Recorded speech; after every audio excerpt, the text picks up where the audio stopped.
Let's get to our final trading tip of the day. Joining me now is someone that you see here quite often, Scott Bauer, the CEO of Prosper Trading Academy. You're a veteran trader. You traded on this trading floor. Sure did, for a long time. You've seen it all, right? Seen a lot. Definitely seen a lot, yes. So what's your top tip when trading? So number one, and it's an age-old adage, and everybody I teach gets sick of me saying it, but bulls and bears prosper, pigs go to the slaughter. What does that mean? It means you can be bullish and make money. You can be bearish and make money. But if you try and take too much, if you try and just get, a little bit extra here, a little bit extra there, and not manage risk, pigs go to the slaughter. You just take what the market's giving you, move on. Because people, I think, tend to get really hyped up on a trade. Oh, I really think the S&P's going to drop here.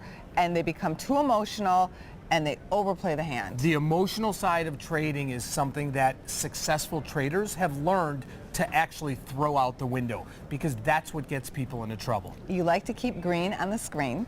Love keeping green on the screen. So how do you sleep at night? Well, one of the best ways to do that is when volatility in the marketplace gets inexpensive and it gets cheaper, like we saw, sometime earlier in the year, and actually back a year ago, early in 2018, before the February meltdown. That's a wonderful time to buy protection, buy insurance, whether it's through buying some upside calls in the VIX or buying some S&P puts.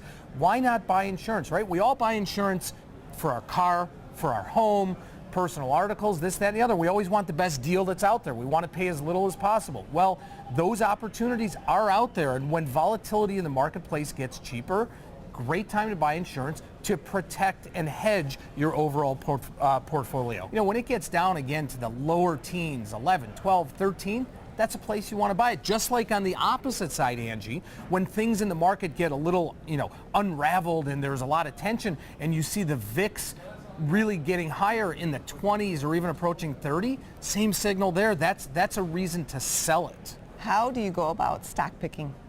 How do I go about stock picking? Very carefully. No, I actually look individually, meaning I don't look at a particular sector. I'm not going to look at tech sector as a whole. I'm not going to look at financials as a whole. I'm going to look at individual stocks, usually best in class within a particular sector. So let's say if I'm looking at financials, I'm looking at a JP Morgan, a Goldman Sachs. If I'm looking at tech sector, I'm going to look at an Apple, an Amazon, maybe a Nvidia, something like that.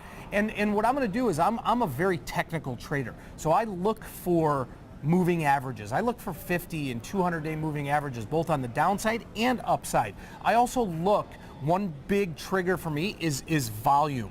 I want to look to see where has there been a lot of volume accumulated in a particular stock, and that helps me make a decision as well. Well, thank you for helping us out today. My pleasure.